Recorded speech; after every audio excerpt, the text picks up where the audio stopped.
Hello everybody, I am विकास, आप लोगों का मैथ्स टीचर। आज हम लोग क्लास 11th में वेरी फर्स्ट चैप्टर शुरू करने जा रहे हैं विच इज़ सेट्स। बहुत इंपॉर्टेंट टॉपिक है, आसान टॉपिक है, इंट्रोडक्टरी है, तो थोड़ा केयरफुली देखिएगा। तो सबसे पहला टॉपिक है आपके पास sets. This is your chapter 1। अब कुछ एक स्पेसिफिक चीज़ें हैं जो हमें सेट्स में करनी है।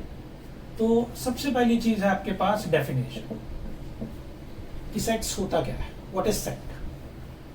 तो सेट इज वेल डिफाइंड, अभी इसको इलैबोरेट करेंगे, collection of objects, well defined collection of object irrespective of sequence and without repetition. Well defined, irrespective of sequence, without repetition. ये 3 पॉइंट्स मुझे इलेबोरेट करने हैं। Set is a well defined collection of objects without repetition, irrespective of sequence. Sets को हमेशा capital letter से denote करते हैं और सेट जब भी लिखा जाता है कर्ली ब्रैकेट्स में लिखा जाता है और किसी टाइप का ब्रैकेट हम यूज नहीं करते हैं। आपके पास 4 तरीके के ब्रैकेट्स होते हैं। This is the smallest one, this is curly bracket, this is largest one square bracket, और एक इसके अलावा ऊपर बार लगाते हैं जिसे विनिकुलम कहते हैं। तो ये 4 वैरायटी हैं आपके पास। सेट्स के लिए आप जो ब्रैकेट यूज करते हैं वो एक्सक्लूसिवली कर्ली ब्रैकेट यूज करते हैं और कोई ब्रैकेट यूज नहीं होगा। ये जो ब्रैकेट्स के सिंबल हैं, पहले शायद आप लोगों ने नोट किया हो या नहीं किया हो, अब नाउ ऑनवर्ड हर ब्रैकेट की अपनी एक अलग सिग्निफिकेंस है। ये सब आप आगे पढ़ेंगे कि ये ब्रैकेट एक खास चीज को यानी ओपन इंटरवल को रिप्रेजेंट करता है, ये क्लोज्ड इंटरवल को रिप्रेजेंट करता है और ये सेट को रिप्रेजेंट करता है। तो अब आप अपने डिस्क्रिशन पर कभी भी कोई सा भी ब्रैकेट लगाने वाला इशू नहीं है। अगर सेट यूज कर रहे हैं तो ओवरऑल पूरे सेट को कैपिटल लेटर से डिनोट करेंगे और जब भी सेट के एलिमेंट्स लिखेंगे कर्ली ब्रैकेट्स में लिखेंगे। तो अब एक एक चीज पर आते हैं कि what is the meaning of well defined. Set is well defined collection of object. अब वेल डिफाइंड का क्या मतलब है? जो प्रॉपर्टी मेजरेबल हो, ऑब्जर्वेबल हो, जिसके बेसिस पर आप किसी नंबर को एक्सेप्ट और रिजेक्ट कर सकते हैं। फॉर एग्जाम्पल, अगर मैंने आपसे ये कहा कि मुझे इवन नंबर चाहिए, तो इन केस अगर मैं आपसे नंबर लिखता हूं 1 2 3 4 5, अब मैं आपसे पूछता हूं कि इनमें से नंबर्स में से इवन नंबर ही एक्सेप्टेबल हैं, तो अगर इवन नंबर एक्सेप्टेबल है तो ये नंबर रिजेक्ट हो जाएगा, ये एक्सेप्ट हो जाएगा, ये रिजेक्ट, ये accept. So only 2 and 4 are acceptable. It is clear. Well defined का मतलब है जो प्रॉपर्टी मेजरेबल है, काउंटेबल है, ऑब्जर्वेबल है। अगर कोई चीज एब्स्ट्रैक्ट है, और एब्स्ट्रैक्ट बेसिकली कब आती है? जब हम सुपरलेटिव डिग्री यूज करते हैं। जैसे मैंने अगर आपसे कहा कि who is the most talented batsman, ये जो मोस्ट है सुपरलेटिव डिग्री, ये वाली चीज किसी चीज को सेट होने से रोक देती है। बिकॉज जब मैंने कहा कि मोस्ट टैलेंटेड बैट्समैन, तो ये जो टैलेंट का क्राइटेरिया है ये ढंग से क्लियर नहीं है। हो सकता है किसी के लिए टैलेंट का क्राइटेरिया ये हो कि उसने मैक्सिमम रन्स लगाए, ऐसा हो सकता है उसकी रन रेट ज्यादा हो, किसी के लिए एवरेज का क्राइटेरिया हो सकता है, किसी के लिए नंबर ऑफ विनिंग मैचेस हो सकते हैं, किसी के लिए रेवेन्यू जनरेशन हो सकता है, किसी के लिए फिल्म्स या एडवर्टाइजमेंट एंडोर्समेंट हो सकता है। तो ये जो मोस्ट टैलेंटेड वाला मामला है, ये चीज ढंग से डिफाइन। हाँ, अगर मैं आपसे ये कहता कि मुझे टॉप 10 बैट्समैन चाहिए on the basis of yearly earning in year 2020 या 2019 या 18, आप उसके बेस पर काउंट कर सकते थे, because the criteria is well defined, that is income generation. It is clear. जहां भी सुपरलेटिव डिग्री आएगी, सपोज कीजिए अगर मैंने आपसे कहा कि टॉप 2 मोस्ट डेंजरस एनिमल्स या टॉप 2 मोस्ट डेंजरस क्रिएचर्स। अब ये जो मोस्ट सुपरलेटिव डिग्री आ गई, ये चीज अगेन प्रॉब्लम क्रिएट कर रही है, क्योंकि क्राइटेरिया जो डेंजरस का है, मोस्ट डेंजरस, ये चीज क्लियर नहीं है। किसी के लिए डेंजरस वो होता है जो बहुत फैटल हो, कि उसने आपको बाई चांस बाइट किया या आप उसके कांटेक्ट में आए और आदमी इमीडिएटली एक्सपायर कर जाए। ऐसा भी हो सकता है कि किसी के लिए कि एक्सपायर इमीडिएटली ना करे, लेकिन डेंजर का मतलब है बहुत पेनफुल डेथ हो। या किसी के लिए डेंजरस का मतलब ये हो सकता है कि एक लॉन्ग टर्म डिसेबिलिटी क्रिएट कर दे। तो ये जो मोस्ट डेंजरस वाला क्राइटेरिया है, ये ढंग से क्लियर नहीं। तो वेल डिफाइंड का मतलब है जो प्रॉपर्टी क्लियर कट मेजरेबल। अगर आप सपोज कीजिए अपने स्कूल जाते हैं, अब स्कूल में अगर आपके पास मान लीजिए गार्ड है और वो आपको बाय फेस या बाय नेम सबको नहीं जानता है, तो उसके लिए हमने एक वेल डिफाइंड प्रॉपर्टी जनरेट की हुई है कि अगर किसी बच्चे का डाउट हो तो आप उसको देख सकते हैं कि उसके पास स्कूल का आईडी कार्ड होना चाहिए। उन गार्ड्स को हमने आईडी कार्ड्स के बारे में डिटेल बताया हुआ है कि हमारे स्कूल का आईडी कार्ड ऐसा होता है, उस पर नाम लिखा होता है, ये लिखा होता है, इस तरीके का फीचर है, स्कूल ड्रेस होनी चाहिए, और भी क्रॉस चेकिंग के पॉइंट्स बताए हुए हैं। तो वो जो सारे पॉइंट्स वो टिक करता है, उसके बेसिस पर आपका आइडेंटिफिकेशन हो रहा है, जबकि वो 1 to 1 आपको नहीं जानता। तो वेल डिफाइंड का मतलब है कंप्लीटली मेजरेबल। अगर मैंने आपसे कहा कि मुझे ईयर में उन मंथ्स के नाम चाहिए जो जे से शुरू होते हैं, तो ऑब्वियसली बात है, आपके पास 12 मंथ्स के नाम है, आप 12 मंथ के नाम लिस्ट डाउन करेंगे और उनमें देख लेंगे कौन कौन सा मंथ आपके पास जे से शुरू होता है, whether it is January, June, July, whatever, वो आप काउंट कर सकते हैं उस प्रॉपर्टी के अंदर। Which is clear? So well defined का मतलब है which is measurable, observable, countable। अब इसमें इनफाइनाइट एलिमेंट हो, काउंटेबल एलिमेंट हो, दिस इज इमटेरियल, लेकिन इसके बेस पर आप चीज को एक्सेप्ट या रिजेक्ट कर सकते हैं। Which is clear? Second thing is irrespective of sequence। Sets में सीक्वेंस मैटर नहीं करता। सपोज कीजिए कि आपको मैंने कहा कि मुझे इंग्लिश लैंग्वेज के सपोज कीजिए अल्फाबेट्स बताने हैं, फर्स्ट 3 अल्फाबेट्स बताने, या से आपसे कहा गया कि कोई भी 4 अल्फाबेट्स बता दीजिए। अब जब आपसे कोई भी 4 अल्फाबेट्स बताने के लिए बोला है, तो वहां सीक्वेंस मैटर नहीं कर रहा। आप ABCD करके बताएं या BACD करके बताएं, इट इज इमटेरियल, क्योंकि हमने कोई उसमें रिस्ट्रिक्शन नहीं डाला हुआ। तो सेट में सीक्वेंस मैटर नहीं करता है। इसके अलावा विदाउट रिपीटेशन, अगर मैंने आपसे कहा कि मुझे इंग्लिश लैंग्वेज के 4 अल्फाबेट चाहिए, तो इट ऑटोमेटिकली इंप्लाइज कि 4 डिस्टिंक्ट अल्फाबेट्स चाहिए। ऐसा नहीं कि आप बार बार capital A capital A capital A capital A इस तरह से रिपीट करते रहे। Which is clear? So definition is set is well defined collection of object irrespective of sequence without repetition. Set को कैपिटल लेटर से रिप्रेजेंट करते हैं और कर्ली ब्रैकेट्स में लिखा जाता है। और खास बात ये ध्यान रखनी है कि जब भी सुपरलेटिव डिग्री है तो वो चीज सेट नहीं होगी। जैसे most dangerous, most talented, most capable, ये अगर वर्ड आपके पास आ रहे हैं तो सेट नहीं। यहां तक क्लियर? कुछ एक स्टैंडर्ड सेट ऑलरेडी आप प्रीवियस क्लासेस में पढ़ चुके हैं, वो एक बार दोबारा रिपीट कर रहा हूं। इमीडिएटली नोट्स लेते चलिए सो दैट कोई कंफ्यूजन क्रिएट ना हो। तो स्टैंडर्ड सेट्स जो हैं आपके पास, इनका standard symbol again capital letter, अगर आप लोगों को याद हो, this is set of natural numbers. ये सब चीजें यूज होनी है, 1 2 3 and dot dot dot. Natural number is 1 2 3 dot dot dot. एक बात और ध्यान रखिए, नेचुरल नंबर अनलिमिटेड है। 1 2 3 के बाद फाइनल कोई नंबर नहीं है कि इसके बाद कोई नेचुरल नंबर नहीं होता। तो जब भी सेट इनफाइनाइट जाता है, हम एक्सक्लूसिवली 3 डॉट लगाते हैं सर। ये नहीं कि आप dot dot dot dot dot mark करते चलिए। So natural numbers 1 2 3 dot dot dot. Similarly thereafter whole numbers, इसमें 0 इंक्लूड हो जाता है। देन इंटीजर्स, इसको I से भी रिप्रेजेंट कर देते हैं। ये दोनों तरफ इनफाइनाइट है, -2 -1 0 1 2 एंड सो। जहां भी इनफाइनाइट एक्सटेंशन चल रहा है वहां मैं 3 डॉट लगा रहा हूं, चाहे फ्रंट में चाहे एंड में। ऐसे सेट जिनमें इनफाइनाइट एलिमेंट होते हैं, ये हम आगे पढ़ेंगे, उन्हें इनफाइनाइट सेट कहते हैं। अच्छा, इसमें हम दो कैटेगरी डिवाइड कर देते हैं, एक Z पॉजिटिव एंड एक Z negative. Similarly I positive और I negative.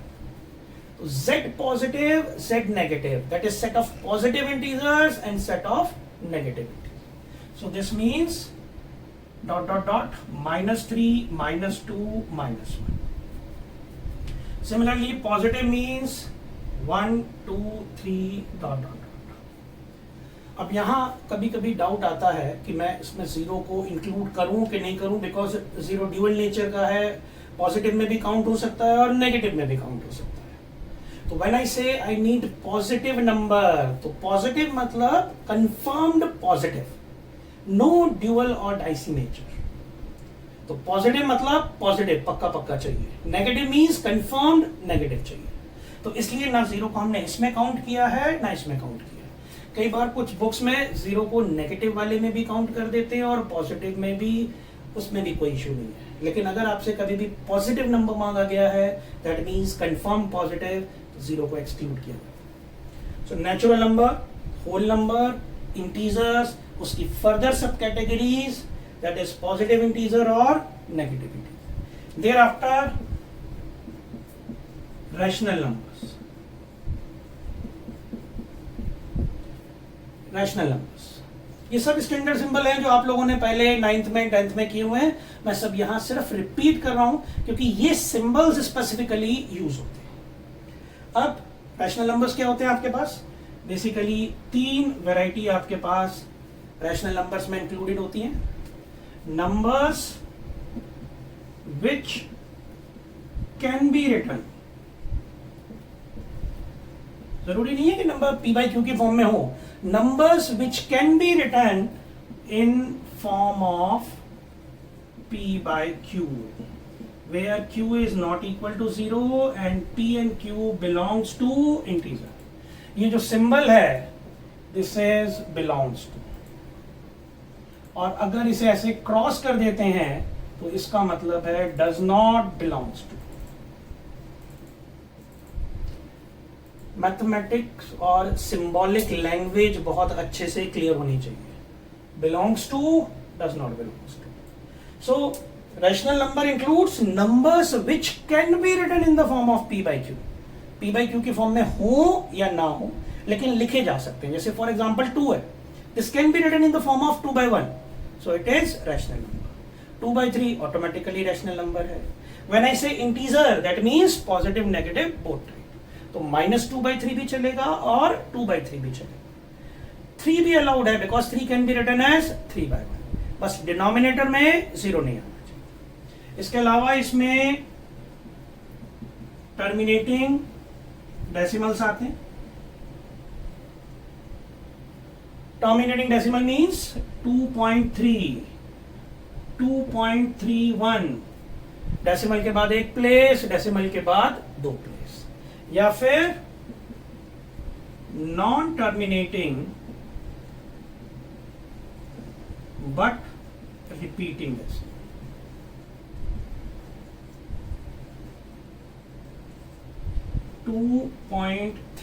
Bar, bar means number is repeated again and again. 2.333. If I say 2.34 bar, 3-4 पे बार है, that means recurrence जो है वो 3-4 की है। 2.34, 34, 34, 34 इस तरह से चल रहा है, and dot dot dot. So natural number, whole number, integers, rational numbers. It is clear? ये स्टैंडर्ड सिंबल है, लेकिन आगे कंटिन्यूअसली चैप्टर्स में यूज होंगे कि नंबर इज अ इंटीजर या number is a rational number. तो आपको बिल्कुल क्लियर होना चाहिए कि रैशनल नंबर मींस क्या इंक्लूसिव है, रियल मींस क्या इंक्लूसिव है। ये चीज सिंबॉलिकली मीनिंग क्लियर करना चाहिए। और देखिए जरा, रैशनल के बाद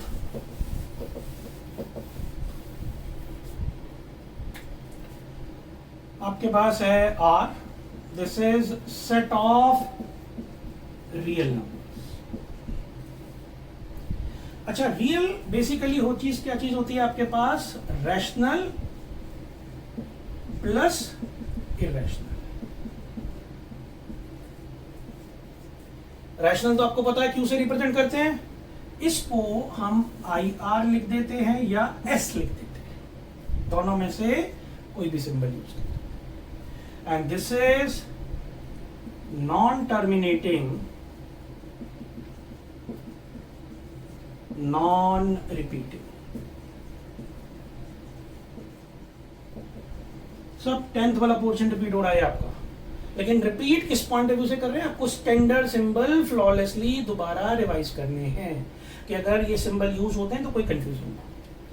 और इसके अलावा it includes roots, square root, cube root, fourth root और nth रूट। रैशनल और इरेशनल मिलकर रियल नंबर बनाते हैं। Real numbers which exist really, positive, negative, fractional, terminating, non terminating, recurring, non recurring, everything is inclusive in this real. तो इन सारे symbols का मतलब N, W, Z, Z positive, Z negative, Q and R, ये सब आपको बिल्कुल crystal clear होना चाहिए। तो अभी तक आपको क्या बताया, set is a well defined collection of objects without repetition and irrespective of sequence. Repetition नहीं करते हैं सेट में किसी एलिमेंट का, सीक्वेंस मैटर नहीं करता। कैपिटल लेटर से रिप्रेजेंट करते हैं, कर्ली ब्रैकेट्स में लिखा जाता है, ब्रैकेट की स्पेसिफिक सिग्निफिकेंस है, और डिफरेंट डिफरेंट कैपिटल लेटर्स का स्टैंडर्ड मीनिंग क्या चीज है। It is clear. अब अगली चीज है कि जब हम सेट लिखते हैं तो सेट को हम स्पेसिफिकली दो फॉर्म्स में एक्सप्रेस कर सकते हैं। सेट्स को दो फॉर्म में लिखा जा सकता है, वन इज रूल फॉर्म और set builder form, and second is tabular और रोस्टर फॉर्म। नाम बहुत ढंग से क्लियर होना चाहिए, रूल फॉर्म और set builder form, and this is tabular और रोस्टर। इनकी इंटर कन्वर्जन का एक क्वेश्चन आपके पास कंफर्म है कि रूल फॉर्म दी हुई है तो टेबुलर कन्वर्ट करो, टेबुलर दी हुई है तो रूल फॉर्म लिखो। It is clear. अब किस तरह से रूल फॉर्म और टेबुलर फॉर्म दी होती है जरा ध्यान से समझिए। फॉर एग्जाम्पल आपको एक सेट दिया हुआ है A E I O U,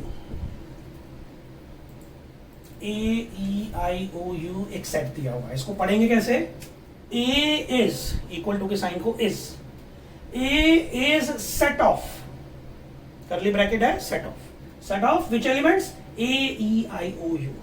so A is set of A E I O U. अभी क्या खास बात है इन नंबर्स में, ए ई आई ओ यू क्या चीज है, वॉवल्स है। पैटर्न क्या चीज है इसके अंदर, तो पैटर्न ये है कि वॉवल है। तो जब हम रूल फॉर्म लिखते हैं तो हम उसके पैटर्न को, लॉजिक को लिखते हैं। टेबुलर फॉर्म में या रोस्टर फॉर्म में हम एलिमेंट्स लिखते हैं। It is clear. जैसे सपोज कीजिए कि आपको किसी लेबर से अगर कुछ काम करवाना है और उसको ये नहीं पता है कि what is this A E I O U, तो आपको सैंपल देना पड़ेगा कि दिस इज ए, या जो भी आप उसे कहना चाहो। ऐसे जितने भी मटेरियल आपके पास पड़े हुए हैं आसपास विसिनिटी में, उसको सिलेक्ट करो। तो जब आप सैंपल देके काम करा रहे हो, दैट इज टेबुलर। और अगर वो पढ़ा लिखा है, आप उसे कह सकते हो कि भाई मुझे ए चाहिए, या वॉवल्स इकट्ठे करके ला दो, या वॉवल्स का अलग अलग बेस बना दो। सो रूल क्या हुआ आपके पास, एक्स सच दैट। देखिए इसे लिखा कैसे जाएगा रूल फॉर्म में, A is set of all X, A is set of, यहां तक तो सेम है, of all X such that this thing is such that X is a vowel of English alphabets या language, आप जो भी कहना चाहिए। ये इसका रूल हो गया। तो AEIOU, इसमें रूल क्या फॉलो हो रहा है आपके पास? It is a vowel of English alphabets.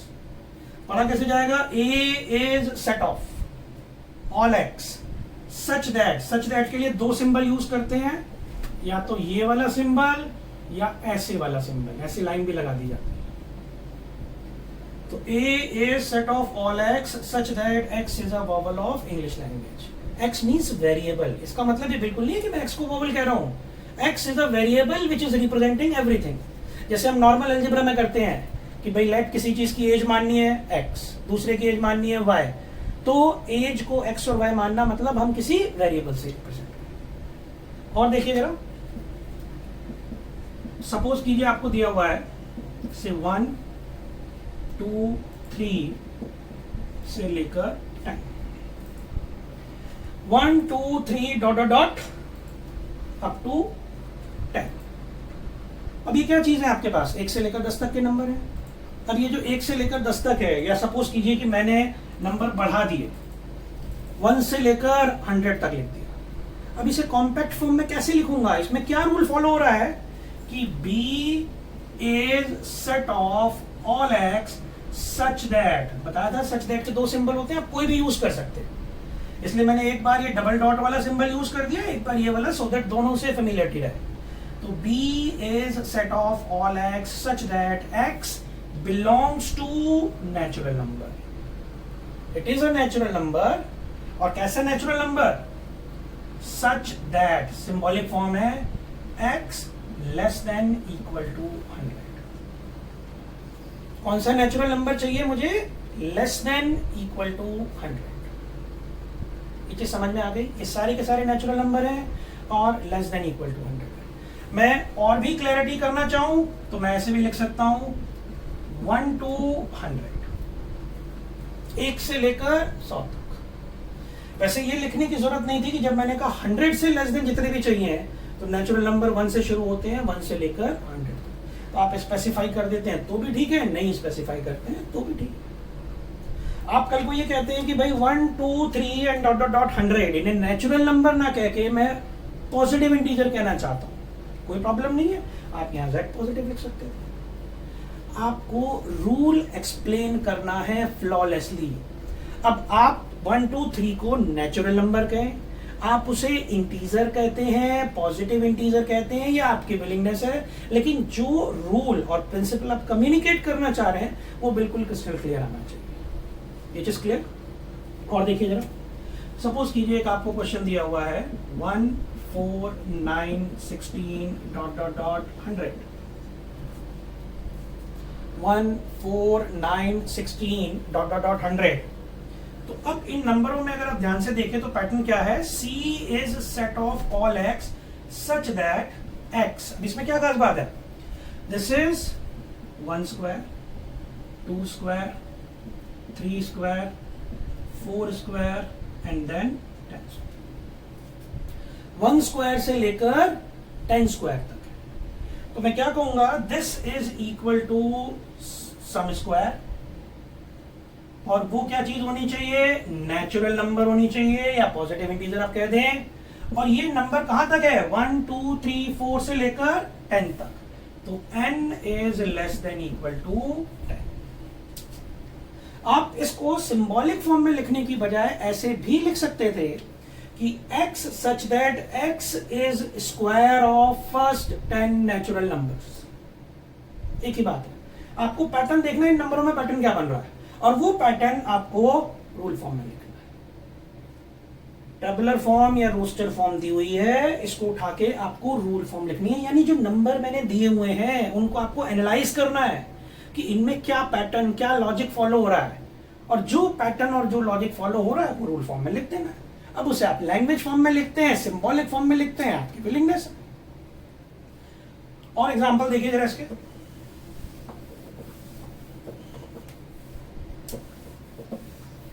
बहुत आसान चीज है, और इस टाइप का 1 मार्क का क्वेश्चन आपके पास वेरी फर्स्ट क्वेश्चन होगा पेपर के अंदर।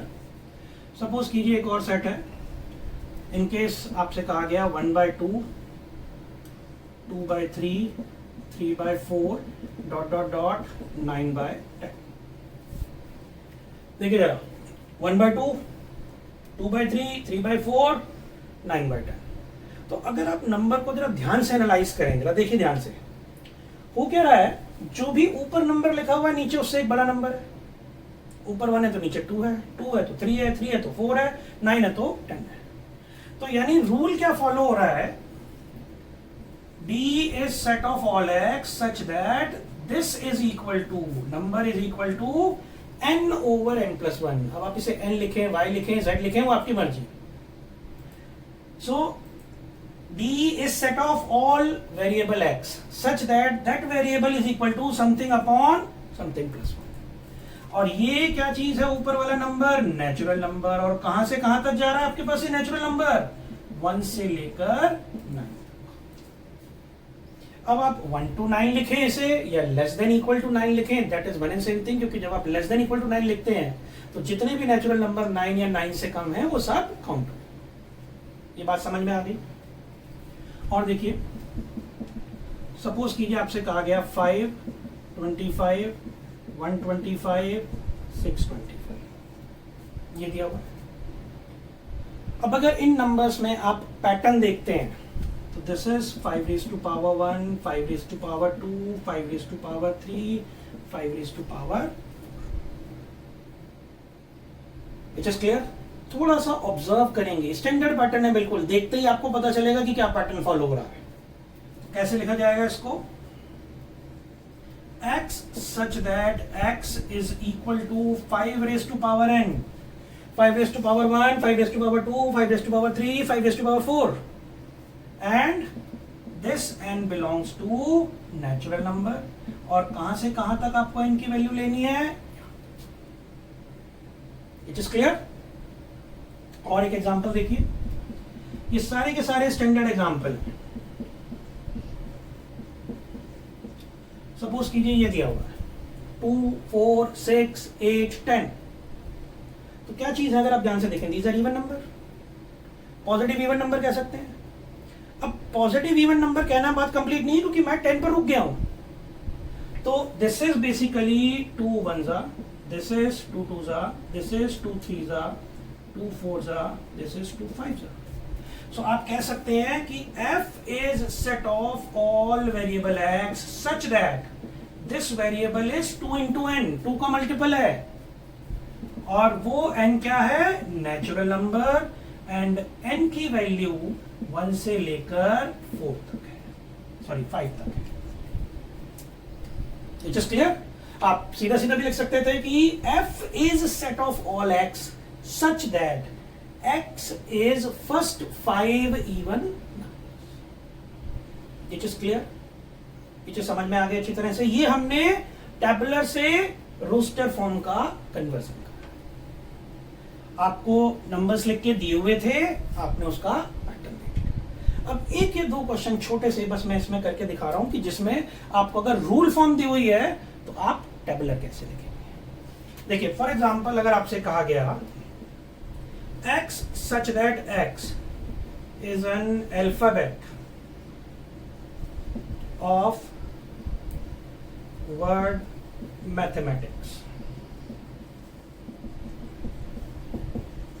रूल क्या है कि we need collection of those elements. अब उस एलिमेंट की कैरेक्टरिस्टिक्स क्या है कि it is an alphabet used in word mathematics. तो यूज्ड इन वर्ड मैथमेटिक्स का मतलब हो गया m यूज हो रहा है, a यूज हो रहा है, t यूज हो रहा है, h यूज हो रहा है, e यूज हो रहा है, m a t h e। अब m जब दोबारा आया, सेट में रिपीटेशन नहीं करते हैं एलिमेंट का, a का दोबारा रिपीटेशन नहीं होगा, t का रिपीटेशन नहीं होगा, i c s। ये बात इंपॉर्टेंट। रूल क्या था मेरे पास कि मुझे वो सारे अल्फाबेट्स का कलेक्शन चाहिए जो इस वर्ड मैथमेटिक्स में यूज हो रहे हैं। तो मैथमेटिक्स में जो अल्फाबेट यूज हो रहे हैं वो ये यूज हो रहे हैं। और पहली लाइन आपको बताइए कि set is the collection of object without repetition and irrespective of sequence. तो रिपीटेशन मैंने हटा दिया, यानी m का यूज हो रहा है, लेकिन इसको देखकर आपको ये पता नहीं चल रहा कि m का यूज कौन सी पोजीशन पर हो रहा है और कितनी बार हो रहा है। तो इस पर्टिकुलर क्वेश्चन में आप रूल से टेबुलर तो आ सकते थे, लेकिन टेबुलर से रूल जाना बहुत कंफर्टेबल नहीं था। अच्छा, ये कोई जरूरी नहीं है कि आप इनको अल्फाबेटिकली अरेंज करें, कि आप सोचें इसे मैं पहले ए लिखूंगा फिर ई लिखूंगा या सी लिखूंगा। वैसा करना कोई कंपलसरी नहीं है, बिकॉज सेट में आपके पास ऑर्डर मैटर नहीं करता। ये चीज क्लियर? यहां तक समझ में आ गई आपको बात? कोई कंफ्यूजन नहीं होनी चाहिए, बिल्कुल सीधा सीधा प्रोसीजर है। जैसे सपोज कीजिए आपको एक सेट दिया हुआ है, से 1 2 3। A is a set having 3 elements 1 2 and 3।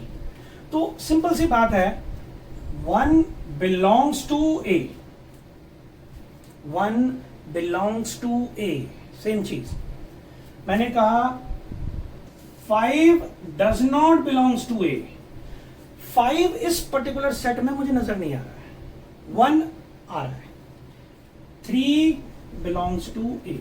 तो ये सिंबल का मीनिंग बहुत अच्छे से क्लियर होना चाहिए। आपके पास एक्सरसाइज में fill in the blanks type के भी क्वेश्चन है कि whether this element is belonging to और नॉट। ये बात बहुत अच्छे से क्लियर हो गई आपके पास।